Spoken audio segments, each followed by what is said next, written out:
Well, welcome back, everyone, to the Daily Inspiration Devotionals. We trust that all is well and that you are just keeping the faith, staying in the faith with the Lord Jesus Christ. And we thank you, of course, for being with us. Always a privilege and a joy to take some time with you. We're continuing our journey through 1 Corinthians 15, and I want to talk with you today about how the resurrection guarantees heaven.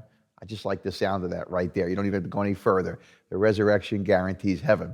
Well, to help put this into perspective, I want to tell you about a personal experience we had. Several years ago, Jen and I had purchased a reclining leather sofa with a matching chair. The place that sold it to us is no longer in business. I think I know why, but they sold us this guarantee as well, that they would service the furniture if needed. Kind of like what you would say, like a warranty, but really they were guaranteeing the product. Well, needless to say, every time we tried to get something either fixed or cleaned on either of the pieces of furniture, it didn't fall under the criteria of the paperwork that had on the top of it guarantee. We couldn't even make good on the warranty of the original manufacturer. So that was a little discouraging. Well, I want to encourage you that the resurrection doesn't work that way. That God's guarantee of the promise of the resurrected Jesus and all that's attached to it is not a maybe so, a think so, a feel so, or a hope so.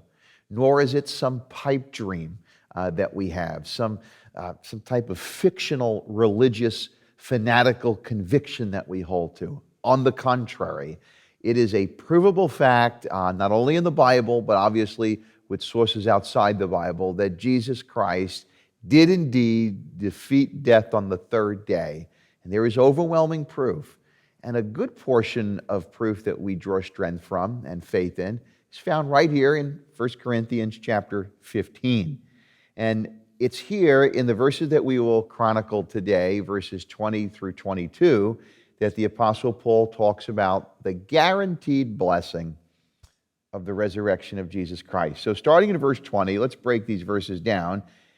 Paul says, "But as it is, Christ has been raised from the dead, the first fruits of those who have fallen asleep." Now, you might recall from our last devotional, if you didn't watch it, you can go ahead and watch it after this, is Paul was talking about and really diving into the fact that there was some that were holding on to the erroneous belief that Christ didn't raise from the dead, that everything else was true about God's forgiveness and all the promises, but the resurrection, that didn't happen. And Paul says, well, you can't disconnect the two.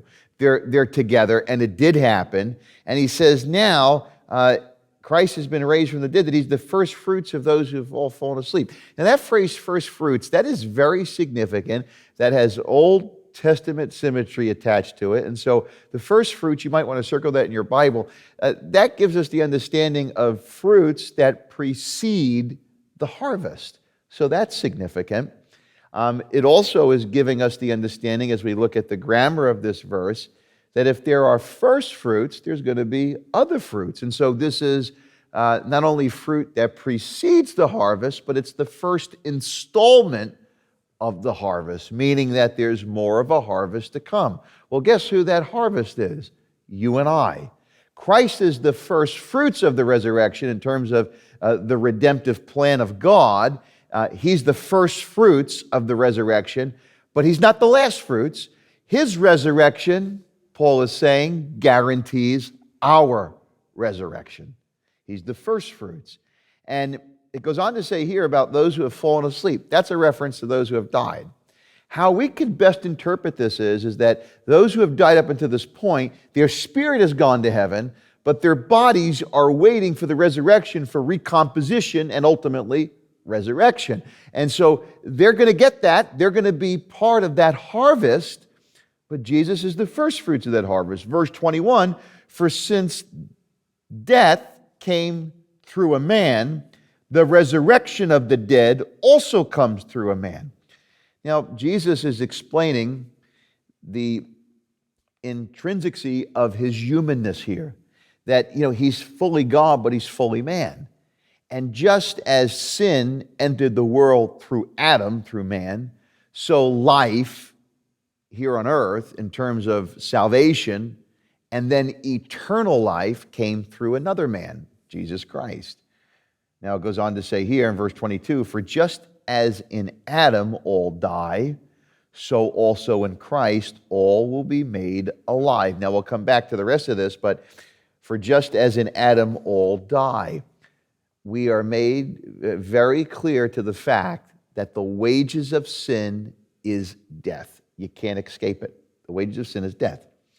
But the gift of God is eternal life in Christ Jesus. Now, backing up even further in Romans chapter 3, verse 23, we're told very clearly, all have sinned and fall short of the glory of God. So now let's put that together. All have sinned and fall short of the glory of God. The wages of those sins is death, as it's saying here. But the gift of eternal life is from who? Christ Jesus, the first fruits. And so Paul is conveying the gospel here that death came through Adam, but life has come through Christ. And now, go on here again, just look here again. The mention of the first fruits again guarantees all of this. That we have eternal life, that this is a guaranteed factor of our Christian faith. Now, commentator John MacArthur and preacher writes this concerning these verses. This speaks of the first installment of the harvest of eternal life, in which Christ's resurrection will precipitate and guarantee that all of the saints who have died will be resurrected also. Now, when you begin to lend your eyes to these truths, it should fill your heart with hope. And again, this was written to encourage the people who were having some bouts with doubts in their life concerning the resurrection. So Paul goes to this first fruits understanding that if he's the first fruits, he's the first installment of a harvest to come. Now, it's equally important for you and I to perhaps at this juncture check where we stand with the resurrection. Why do you believe the resurrection? Now, do you believe the resurrection just because, well, it's, we kind of should because we're Christians? That's not good enough. I believe the resurrection because the pastor says it. Well, you should believe what the pastor says. Hopefully I'm not lying, but go deeper than that. You should believe the resurrection because God said it in His Word and because you're accepting it on faith and because there's overwhelming proof and facts that substantiate the record. And so He's the first fruits of salvation for you and I. He is the reason for our redemption, the reason for our repentance, the reason for our eternal life. And so the response then for you and I, since the wages of sin is death, but the gift of God is eternal life through Christ Jesus our Lord, is we need to do what it says in Romans 10:9. The Bible says that if you confess with your mouth Jesus is Lord and believe that God raised Him from the dead, you will be saved. And so maybe you've been watching these devotions, you've stumbled upon them, or you've been coming to church for a while, but you've never trusted in Jesus Christ, not only for the forgiveness of your sins, but that you have wholeheartedly trusted in the resurrection. You've kind of had, one foot in and one foot out as a result. Maybe you've been living that way. You've been living kind of committed, kind of convicted with the truth. Maybe you've kind of been a convenient Christian when it's been good for you. You could scrap all of that right now, especially now as we have a little bit more time on our hands as we've been quarantined and we've been spending more time going through God's Word. Hopefully you've done that in your own personal prayer time.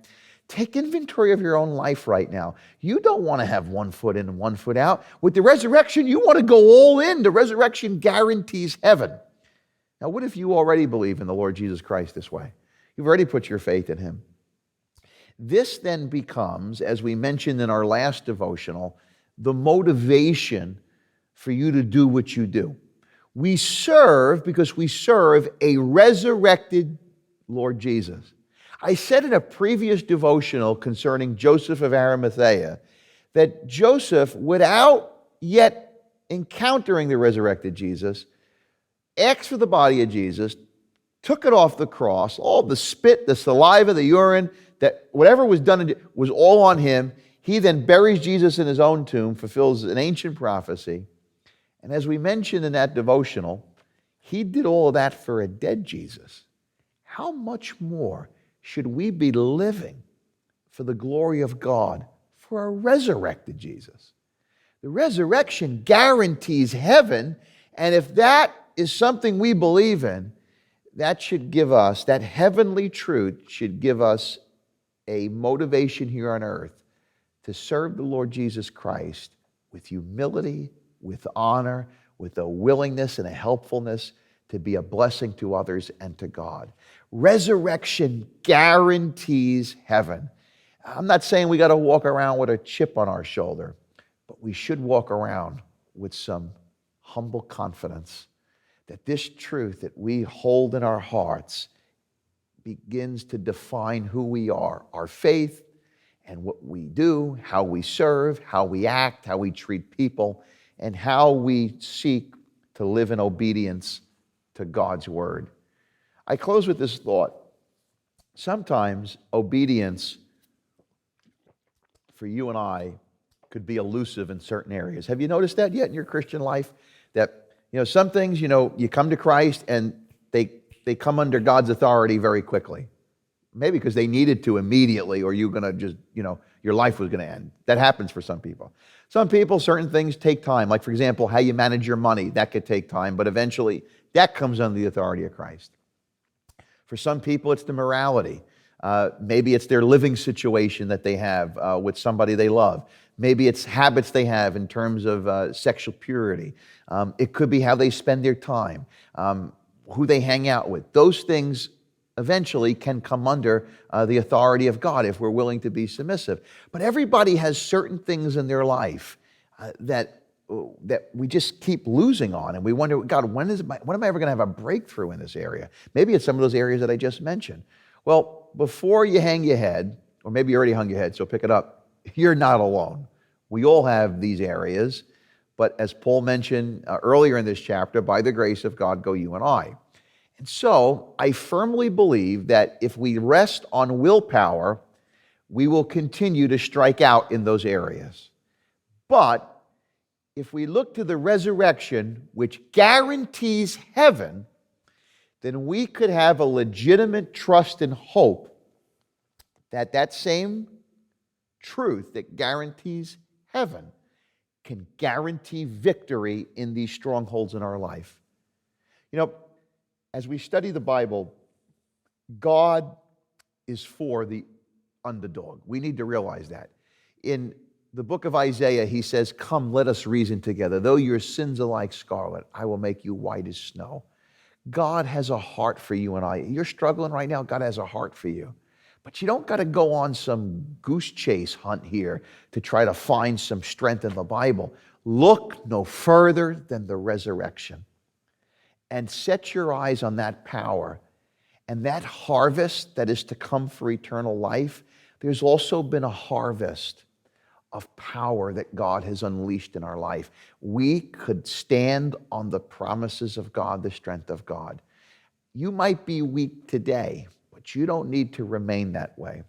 Allow the power of the resurrection to do a work in your life. Listen, the context here is Paul was trying to encourage people who are getting a little wayward in their belief system. That happens to everybody. Let us be encouraged. If you have been living the victorious life, praise God, be careful. Pride cometh before the fall. Stay anchored. Don't trust in yourselves. Remember the resurrection, for it is the guarantee of eternal life and power in this life. I pray that these scriptures today that we've read and shared have been an encouragement to you. Lastly, know that we are praying for you.